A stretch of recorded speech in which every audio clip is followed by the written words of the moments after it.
Guys, welcome to another video. You've got Mr. Everything English. And in this video, I am going to be choking to death.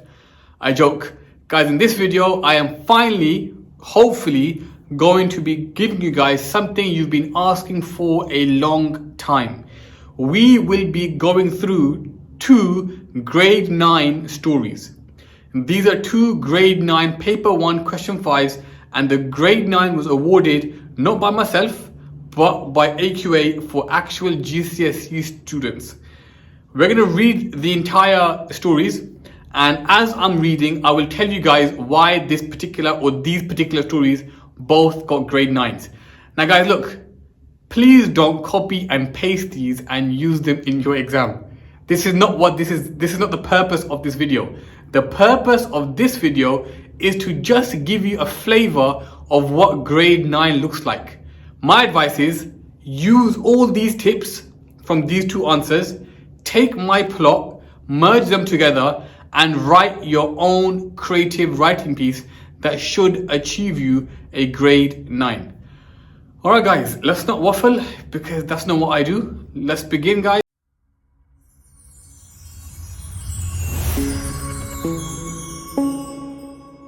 I will mark it as I go along just to save time. Now, for those of you who are going to undoubtedly message me saying, "Sir, can you please send me these two answers?" I apologize guys, I can't, but you're free to take notes as I go through them. Friend returned to his seat beneath the palm trees and chirping birds he had become acquainted with in his time beneath them. Nice opening, it sets the scene very nicely. The chair itself was not the pinnacle of relaxation. That is a hyperbole he had been convinced of earlier on in his life. Semicolon, punctuation, pinnacle is vocabulary. Its creaks loudly filled the vast emptiness surrounding him. However, it was quite comfortable and his only source of relief from an otherwise disappointing, wasteful, ruthless, hopeless day. A nice use of list to end the opening paragraph. Remember guys, for the story, you're marked upon your vocabulary, your structure, your language, your vocabulary, your structure, your language, and your punctuation. This writer has got quite a lot in the first paragraph. He had been waiting for hours. We have a very short sentence. Friend reached into the depths of his pocket, excellent, and retrieved the phone his grandchildren had recently bought him in hopes of lightening his otherwise lonely life. Surely, he thought, surely she has sent something. But once again, as he desperately tried to find some kind of message from the mysterious woman whose presence had been promised to him, ... ellipsis. So we have a good range of punctuation. They had dialogue, they have ellipsis. Now they have an extremely short paragraph, nothing. Fen was shocked. He had thought that with the wisdom he had gained from his old age, that he would know who he could trust. They had seemed so friendly at first. With an atmosphere of joy and eagerness following them wherever they went, their connection had been instant. After talking with her for what felt like hours, Fen had promised to meet with her again and had visually ensured that he would be available at a moment's notice to have his dream fulfilled once again or once more by merely being in her presence. He had never dreamed of what happened. But upon his arrival, he was greeted by the same empty feeling that was present in him now. Nothing. Repetition. Short paragraph. As he sat back in his seat and reminisced on the past few days, brackets, like his life was flashing before his eyes, close bracket, Friend realized that there would be no surprise arrival, no future hope, no enjoyment to feel. Repetition, rule of 3, and short sentence. Nothing. Short paragraph and repetition. Friend drowned in nostalgia. Excellent. We have good vocabulary, guys. Friend drowned in nostalgia as he rested, resigned in his chair. A tower which became enveloped by darkness at the disappearance of the sun. Abandoned. Full stop. Now this is what this particular student wrote. That's it. Now guys, this grade 9 answer, if we actually think about it guys, if we go back to the answer, Guys, if we actually think about this grade 9 answer, this student has written an entire story with the character simply sitting in a chair waiting for a woman to message him back. That's it. There's no crazy plot. But what's fantastic is this. They've taken such a simple plot, but they've packed it with the appropriate language for an English language essay. This is not a story writing competition, this is an exam. They've got fantastic language devices. They've got fantastic vocabulary, as you saw. They've got consistent punctuation. And they've got very obvious yet effective use of structure. Short sentences, lists, dialogue, and my favorite is the very short paragraph of nothing, nothing, nothing. This is why, guys, this particular student achieved a grade 9. Now, guys, let's go over one more. I thought it must have been a lie or some sort of prank to get my hopes up. I never thought they'd actually work.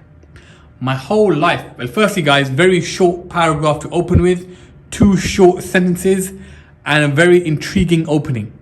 My whole life, my parents have always given me everything I've asked for. Clothes, shoes, toys, pets, semicolon, punctuation, tick. I never had anything but the best. Well, apart from my 13th birthday 2 years ago, when I asked for another white pony to match my grey one. But apparently now they're going extinct, whatever that means, and I had to settle for a white and black one. Can you imagine? I thought today would be like any other day. I thought I'd start my day by waking up in my queen size 4-poster crushed velvet to bed and say good morning to my 3 dogs, 5 cats, 2 monkeys, and my dolphin. Okay, guys, this kid sounds like me. And wait for my full English breakfast to be served to me. I thought I'd choose an outfit from one of my wardrobe and take the elevator down to see Mama and Papa. Full stop. But today was different. I love this. I love that part there. The juxtaposition is awesome. Life seemed perfect. Ponies and horses and breakfast and everything was on point. And this kid obviously was a rich kid. But the juxtaposition throws the reader off. But today was different. Fantastic use of juxtaposition. You see, now guys, so I love the tone of the writing, very engaging. You see, I woke up this morning, the 4th of October, 2218. Okay, now we know we are in the future. To Tommy, my next door neighbor / best friend since birth, stood over me. Come on, I have something I need to show you. Okay, now guys, I'm not going to scroll up, but we had a short paragraph, a big paragraph, then a short paragraph. We have seen lots of language, lots of punctuation. Now we've got dialogue.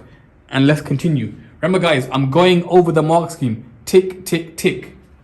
Ever since I can remember, my great granny used to tell me breathtaking stories from my childhood.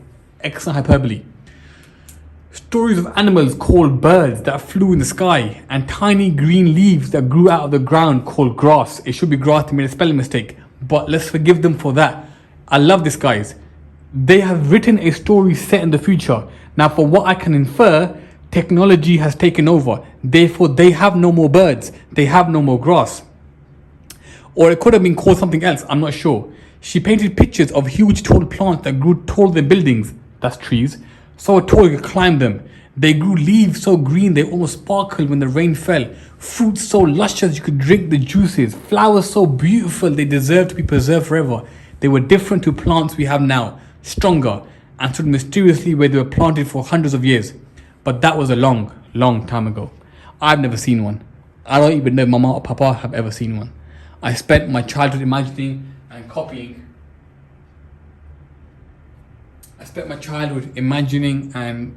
Where was I? My great granny's drawings over and over until my hands hurt. Every night I would lay in bed begging and pleading my granny to tell me more magical stories about the glorious things she told me we as humans are ungrateful. We cut down every single one of them. One of these outstanding creatures. And now they're all gone. I swiftly grabbed my coat and crept silently after Tommy.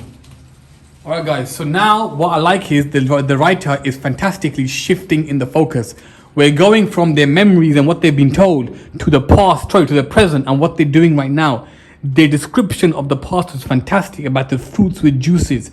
Really, really good language. I swiftly grabbed my coat and crept silently after Tommy. The adverbs here are very, very good. Where are we going? I pushed out under my breath. Do you remember those things we found? The small brown things that I said were seeds. Alright guys, so now said were seeds. This links back to what they said earlier, because they said earlier that grass and trees and flowers no longer exist. Therefore, if they have found seeds, they have found something very rare. And you told me I was a liar. Tommy hushed back. Well, I was right. We started off tiptoeing. Then Tommy began to walk faster towards a huge stretch of fields behind my house. My mind was racing with thoughts. Where are we going? Were those things really seeds? What has he done? Before I knew it, we were running and then sprinting. This must be good. In the distance, I could see a few blurry stumps on the ground. But then, as we got closer, I realized the tiny things before my eyes looked like smaller versions of what my granny showed me. Tommy, what have you done? I almost screamed in between my out-of-breath panting.